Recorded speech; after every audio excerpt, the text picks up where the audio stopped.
Assalamualaikum warahmatullahi wabarakatuh.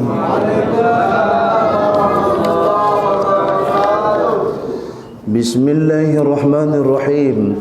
Alhamdulillahillazi ja'ala at-taqwa bin nasril mubin. Asyhadu an la ilaha illallah al-malikul haqqul mubin. Wa asyhadu anna sayyidina Muhammadar Rasulullah Sadiqul wa'dil wamin. Allahumma salli ala sayyidina Muhammadin wa ala alihi wa ashabihi al-mujahidin at-tahirin, amma ba'd.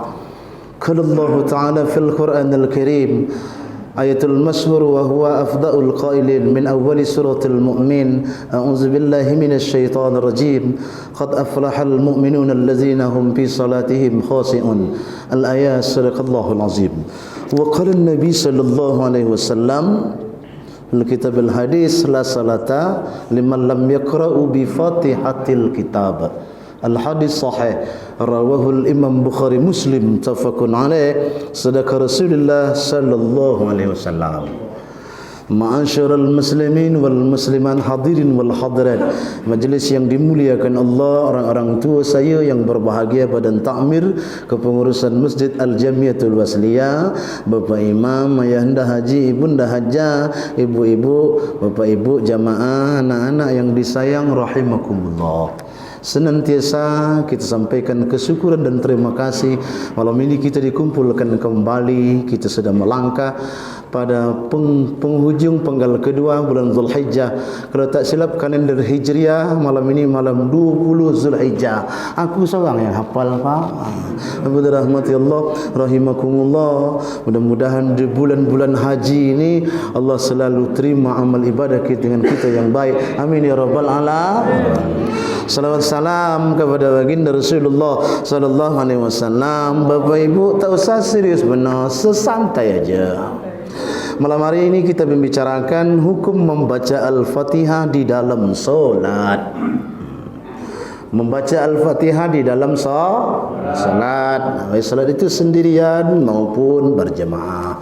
Bapak Ibu dirahmati Allah, di dalam kitab fikih ibadah fikih solat, bahwasanya membaca Al-Fatihah itu hukumnya wajib dan ia menjadi rukun di dalam solat.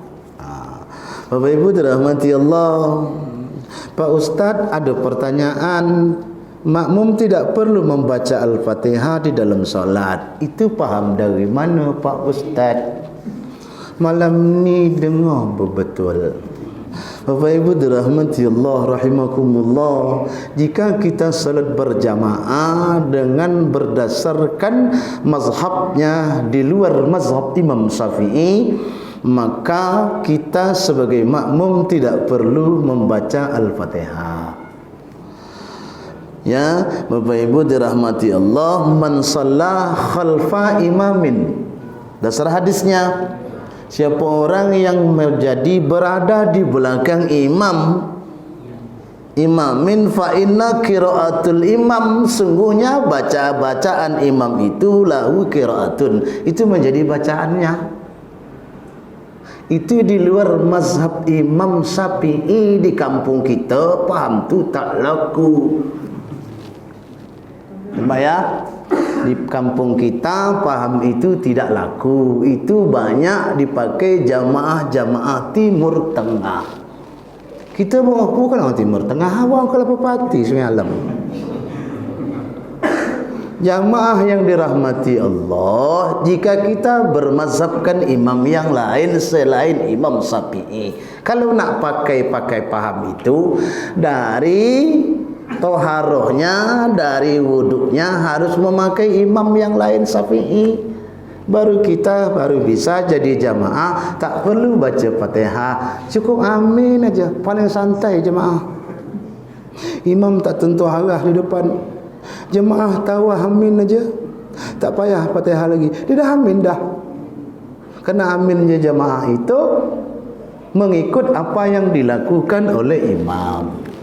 Bapak Ibu dirahmati Allah rahimakumullah, paham kita Imam Syafi'i membaca Fatihah itu wajib walaupun kita jadi makmum. Ini paham kita. Ya. baik kita salat sendirian maupun salat berjamaah. Setelah mengucapkan amin serentak antara imam dengan makmum, maka ada tumakninah, jamaah memulai membaca Al-Fatihah. Imam belum lagi, imam tumakninah, berikan kesempatan kepada jamaah. Kira-kira menurut Imam Syafi'i dalam kitab Al-Um dan Risalah, kira-kira 1/3 bacaan Fatihah makmum di belakang, barulah imam memulai baca ayat. Ini imam tak sesabar geram tipu aku. Apalagi ayat dibaca ayat pendek. Keduluan habis membaca surah, baca ayat imam itu daripada Fatihah jamaah. Nah, bagi imam-imam, dengar ceramah, tengok muka aku betul.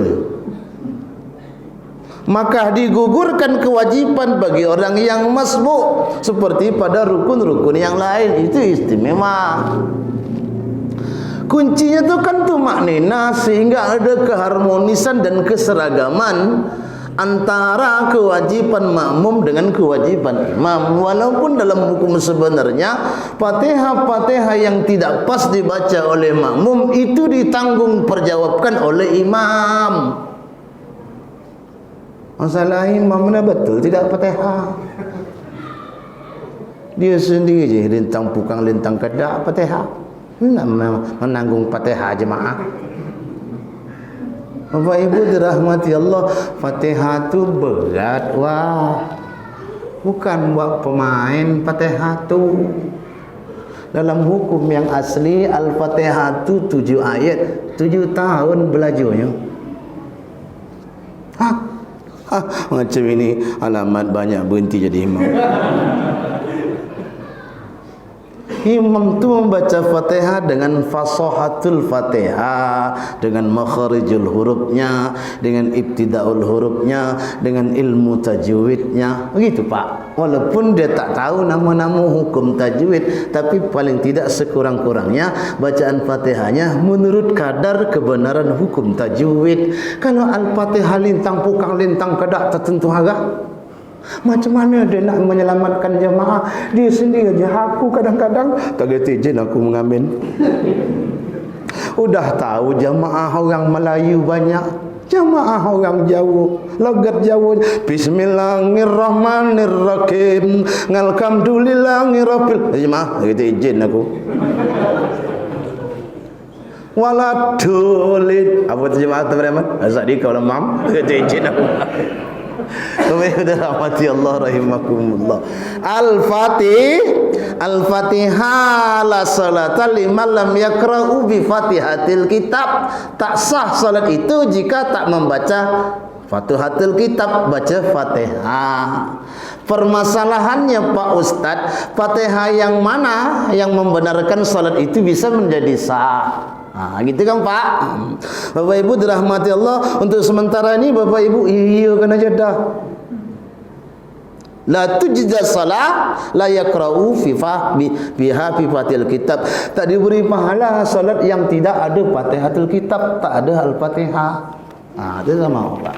Rahmati Allah rahimakumullah. Tidak sah salat orang yang tidak membaca Fatihatul Kitab. Bapak Ibu dirahmati Allah rahimakumullah. Al-Fatihah itu dalam hukum Islam, paham kita dari kalimah bismillah, dari bah bismillah sampai nun waladdallin. Fatihah terdiri dari 156 huruf. Tak lebih tak kurang. 156 huruf sebanyak bilangan engsel pada tubuh kita.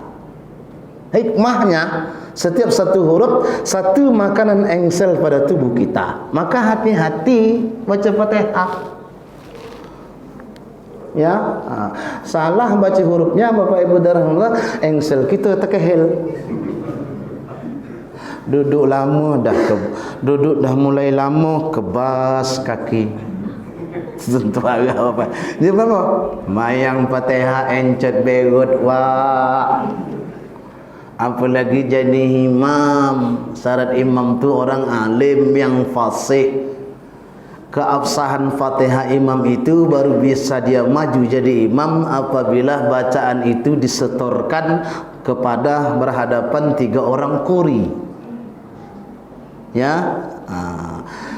Jika ketiga orang qori yang menyimak bacaan Fatihahnya mengatakan sah, maka baru dia bisa jadi imam. Masalahnya di kampung kita ni, mana qori, mana imam. Kalau 2 orangnya qori yang fasih mengatakan iya, tapi jika satu qori itu tidak mengatakan sah, maka ia belum berhak maju jadi imam. Mulai ceramah ini banyak mundurlah imam-imam tentara. Imam itu cari yang fasih, yang bacaannya bagus, yang giginya rapat, yang sehat. Imam-imam merongak. Apa can? Bismillahirrahmanirrahim. Merongak. Insyaallah. Karena di antara huruf-huruf 156 Al-Fatihah itu ada yang sifatnya fasahatul huruf, angin yang keluar dari celah-celah gigi. Maka gigi dulu enggak. Ini malam ini saya kasih tahu imam-imam rongak, gigi mulailah ngunduh ya. Beri kesempatan kepada yang muda-muda. Kalau di kampung-kampung tu gitu, Pak. Dari mulai tegak surau tu jadi masjid, ya, tak ada boleh orang lain jadi imam. Pasal dia, ada je masalah kampung-kampung. Kerana ia memakai ilmu pelepah pisang, bukan memakai ilmu pelepah pinang. Jika orang tu jadi imam memakai ilmu pelepah pinang, pinang tu faham tanpa disentap. Kalau dah kuning daun pelepahnya dia gugur sendiri. Tapi kalau imam itu pada rahmati Allah pakai ilmu pelepah pisang, walaupun pisang insyaallah dah kering, namun dia gugur tidak. Coba rahimakumullah. Nak pakai gugur gini baru gugur insyaallah. Ya rahimakumullah. Mudah-mudahan imam seperti itu tak ada di masjid kita. Amin. Allahumma. Jadi kita tak adalah Pak Ustaz imam yang betul-betul fasih, tak adalah Pak Ustaz. Cuma kita semua dalam tahap belajar, itu hukumnya boleh. Yang salah itu mempadakan yang ada dan dia tidak mau belajar lagi. Al-Fatihah itu 156 huruf, dari huruf ba sampai bahnya bismillah sampai nun waladdallin. 7 ayat, 14 sabdu, 14 tasdid. Tak boleh berubah, tak boleh kurang. Bapak Ibu dirahmati Allah rahimakumullah, ada 7 huruf hijaiyah yang Allah haramkan di dalam Al-Fatihah. Jangan salah baca. Makanya dalam hukum, jika orang membaca Al-Fatihah di dalam salat, ada kesalahan-kesalahan tanpa sengaja dan kesalahan fatal, lahinul sughra, kesalahan-kesalahan kecil, kemudian lahinul kabir, kesalahan-kesalahan besar, itu bisa merubah bacaan huruf dan bisa berubah makna. Makanya Bapak Ibu dirahmati Allah, tadi saya sampaikan Al-Fatihah itu belajarnya 7 tahun. Orang kalau betul-betul fasih baca Al-Fatihah, kalau di syuting wajahnya itu paling tak elok wajah, maka kerut tertentu harah. Ya, Bapak Ibu dirahmati Allah rahimakumullah, di dalam hukum fasahatul Fatihah kita temukan beberapa kesalahan-kesalahan fatal ketika orang membaca Al-Fatihah. Ya, bisa kita semak Bapak Ibu dirahmati Allah rahimakumullah, saat kita mengucap bismillah pada ayat yang pertama. Pak Ustaz, kenapa Imam Mekah Madinah Fatihahnya tidak pakai bismillah? Siapa katakan tak pakai bismillah? Mereka tetap pakai bismillah, cuma bacaannya sir. Ya, Syekh Al-Imam Hadratus Syekh Imam Sudais Ar-Rahman itu ketika mengimami salat Jumat di Masjid Istiqlal, jemaah bertanya, "Tuan Syekh, Pak Imam tak pakai bismillah Fatihah?" Dia jawab, "Siapa kata aku tak pakai bismillah?" Cuma dia tidak jahar, tidak bersuara, tak dikeraskan di dalam hati. Bapak Ibu dirahmati Allah rahimakumullah, jika kita beribadah membaca Al-Fatihah ala mazhab Imam Syafi'i, siapapun orang yang maju menjadi imam di tempat kita, jika Al-Fatihahnya tidak dijaharkan, tak disuarakan, maka kita hukumnya wajib barokah. Wajib memisahkan diri. Akan dah geram aku. Jadi kalau ada imam di tempat kita ni, di masjid kita ni, dia mengimami Fatihah, bismillahnya tidak bersuara dalam hati, maka kita wajib memperokah. Ya, karena alam mazhab Imam Syafi'i, faham kita di kampung kita, bismillah itu harus bersuara.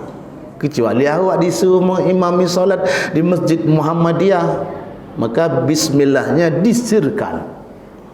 Bapak Ibu dirahmati Allah rahimakumullah. Ya, maka tiap tahun imam tu dicek bacaannya, dicek bacaannya, cek ini sudah masih layak, ini masih layak. Ini dah mulai kurang tepat, tak boleh dijadwalkan farad jadi imam. Tapi jangan ditinggal mentah, nanti mengajuk dia. Ya, ini dah afkir, ini dah tak bisa lagi, dah second hand, dah tak pakai lagi. Masyaallah. Dinaikkan pangkatnya jadi penasehat dia, walaupun tak jadi imam. Begitu Bapak Ibu, orang-orang yang berjasa pada rumah ibadah ketika awal pembentukan rumah ibadah, jasa mereka itu jangan pernah ditinggalkan. Karena kita bisa seperti ini karena doa mereka juga, Pak. Ini tidak, imam itu dah tak tentu bacaannya langsung diberhentikan, itu tidak boleh. Dari sisi adab kita juga salah. Pada bacaan pertama dianjurkan untuk membaca huruf ba dan sin itu adalah bacaan yang tipis. Kita boleh cek bacaan bismillah kita ketika menyebut bis. Apakah ba itu keluar dari suara huruf yang ringan atau yang tebal? Ya, dengan cara ketika kita mengucapkan bis, kita tidak pernah menggerakkan rahang ini ke bawah. Dia bacanya ringan saja. Bis. Hanya bibir saja. Bukan rahang ini yang ke bawah. Jadi kalau kita baca bis, berarti ini turun ke bawah. Tidak sah Fatihahnya. Bismillahnya. Balik ini sekarang, Bapak Ibu masing-masing tengoklah cermin. Ucaplah bis depan cermin. Adakah bergerak rahang ini ke bawah? Jika bergerak rahang ini ke bawah, itu pertanda huruf ba dan sin kita masih tebal, belum sah bismillahnya.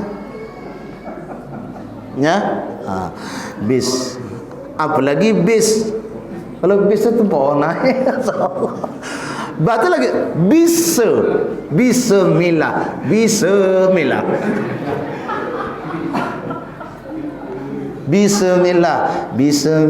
huruf bisa jadi 157 huruf batal. Kalau dibaca tebal tidak huruf sin, jadi huruf shim dia, bis. Sedangkan shim tidak ada di dalam Al-Fatihah, ya kan? Bapak Ibu dirahmati Allah, huruf shim tidak ada dalam Al-Fatihah. Huruf shim titik 3, gigi 3, itu tidak ada dalam Al-Fatihah. Cairlah tu. Ya, maka bacanya bis. Angin itu keluar dari celah-celah gigi. Coba saya katakan tadi, kalau imamnya rongak, dari mana angin nak keluar? Melopos sajalah itu. Bis. Ya, apalagi imam-imam pakai gigi palsu. Nak fasih tak dapat, Pak.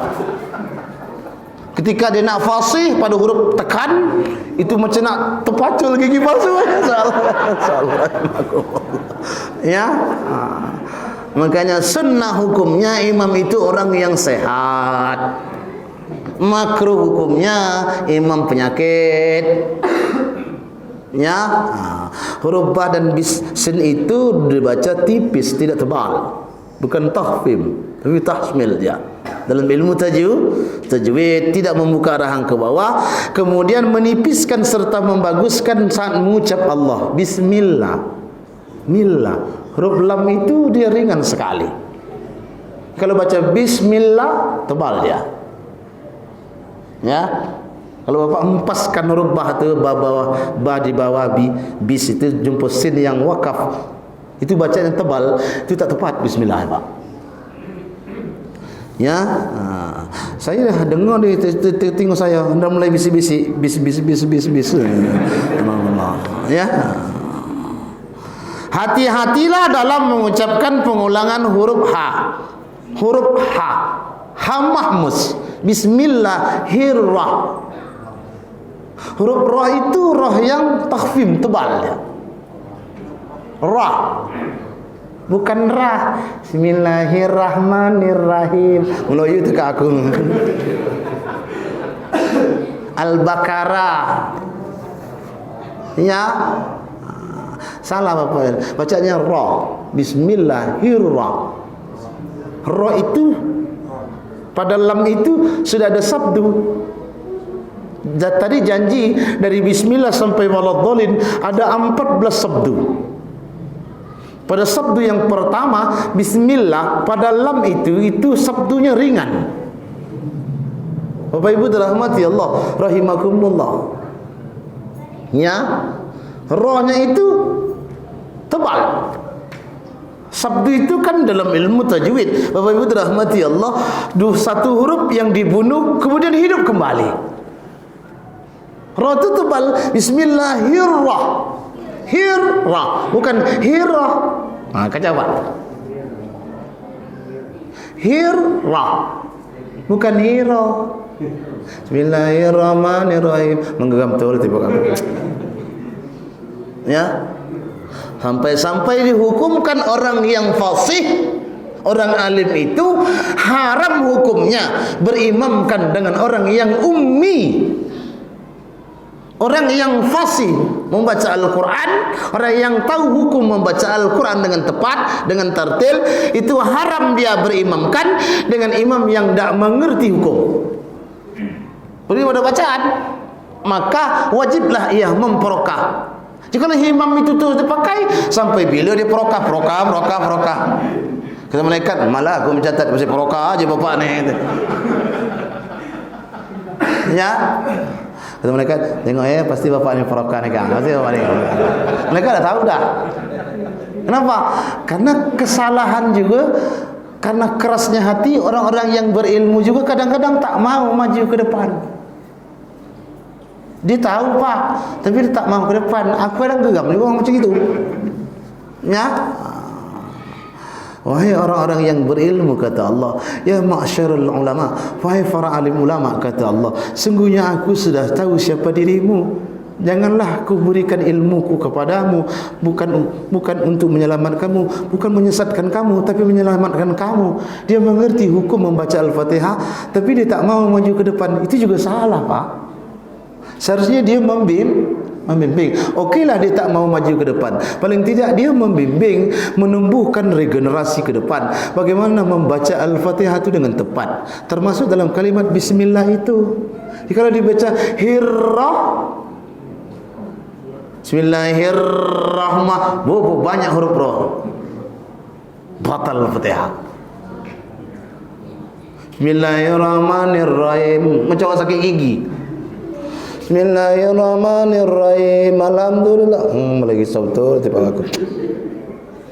Apalagi kita orang Melayu ni paling suka bacanya sending. Orang baca rahim, dia baca rahim. Bismillahirrahmanirrahim. Kadang-kadang risau tiba aku. Ya. Kalau saya jadi juri tak ada yang menang. Salah. Ya. Kalau saya diangkat jadi juri tilawah, tak ada yang betul. Ya, 7 tahun belajar tu Pak. Bismillah itu setahun belajarnya. Menepatkan bacaan bismillah itu 1 tahun. Dapat ijazah. Makanya pondok-pondok pesantren salaf itu maka kajian sampai 40 tahun dia mengaji Pak. Ya. Anak baru masuk pesantren. Ya, tak belum tepat tidak bismillah. Ya, bismillahirrahmanirrahim. Ada huruf ha-nya. Ha tu ha mahmus hukumnya sunnah. Bunyi itik serati. Cuba dengar apa pagi itik serati. Bismillahirrahmanirrahim. Bukan rahmah. Kalau rahmah, huruf ha itu berubah menjadi ha marbuto. Berubah makna. Rahmanir Rahim. Ya, Nir-Rahim. Kalau imam zaman dulu, mim itu kan satu alif dua harakat. Mim yang terakhir itu seperti huruf mim yang diletakkan mati.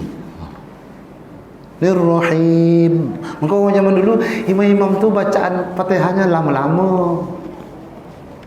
Nah, nak menjaga fasahah tu.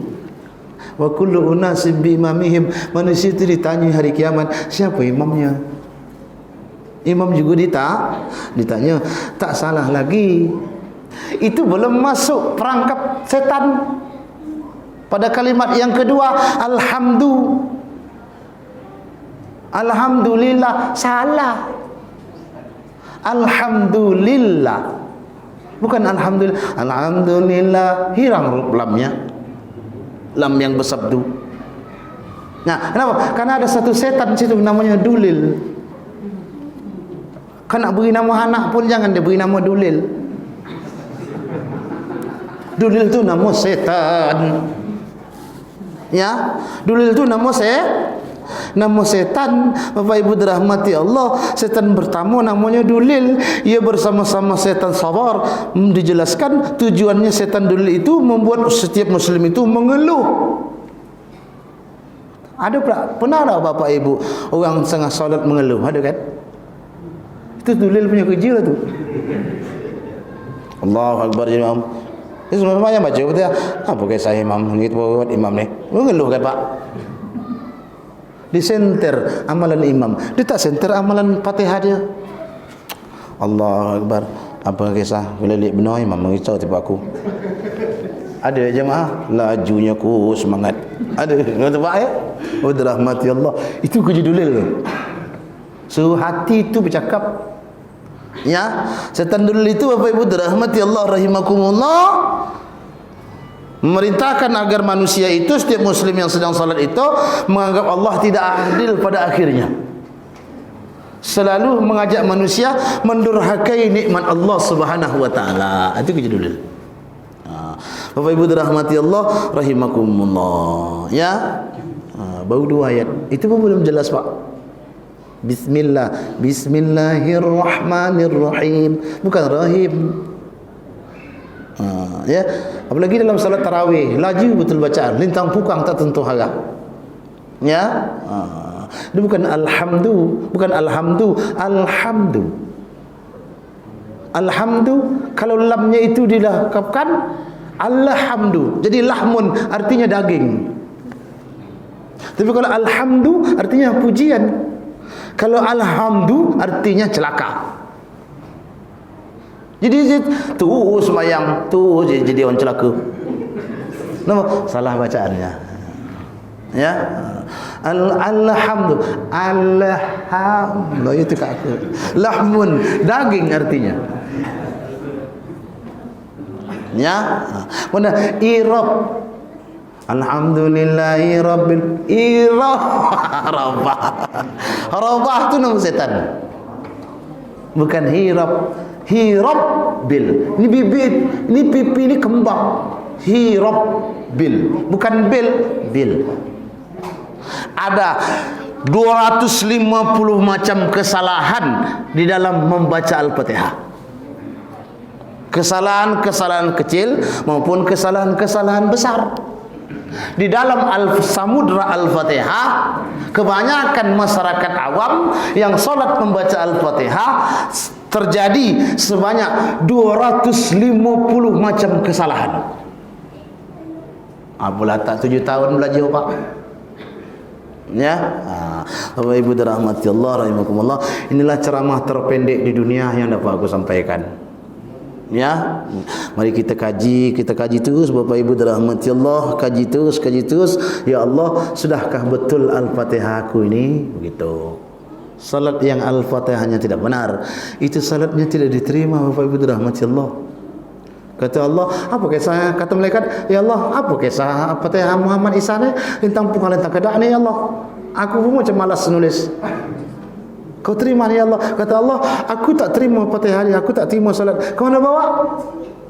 Mau ke sungai lempar balik ke muka dia. InsyaAllah. Jadi salatnya tak diterima.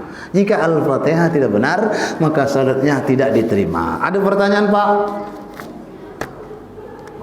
Ya, silakan. Ada, Pak? Tak pas. Kalau pas itu di Malaysia partai pembangkang. Ya, rahmati Allah rahimakumullah. Ya, mari kita kaji terus Fatihah ini diperhaluskan bacaannya. Ya. Lillahi ta'ala, Bapak Ibu, tidak ada maksud apa-apa, tapi kita kembali kepada kebenaran ilahi. Allah mudahkan lidah dan ucapan kita untuk membaca Al-Fatihah dengan benar. Al-Fatihah itu kalau bacaannya sedap, Bapak Ibu, itu tersentuh hati perut. Sejuk aja masuk ayat dalam hati perut tu. Tapi kalau lentang pukang lentu arah, tak tentu arah. Ya, itu boleh kita rasakan, ya. Terima kasih karena sudah pas, tidak ada lagi yang membangkang. Ini saja yang dapat disampaikan. Mudah-mudahan ada manfaatnya. Lain waktu kita sambung tentang Samudra Al-Fatihah. Terima kasih. Wallahu al-muwaffiq ila aqwamit thoriq. Wassalamualaikum warahmatullahi wabarakatuh. Waalaikumsalam.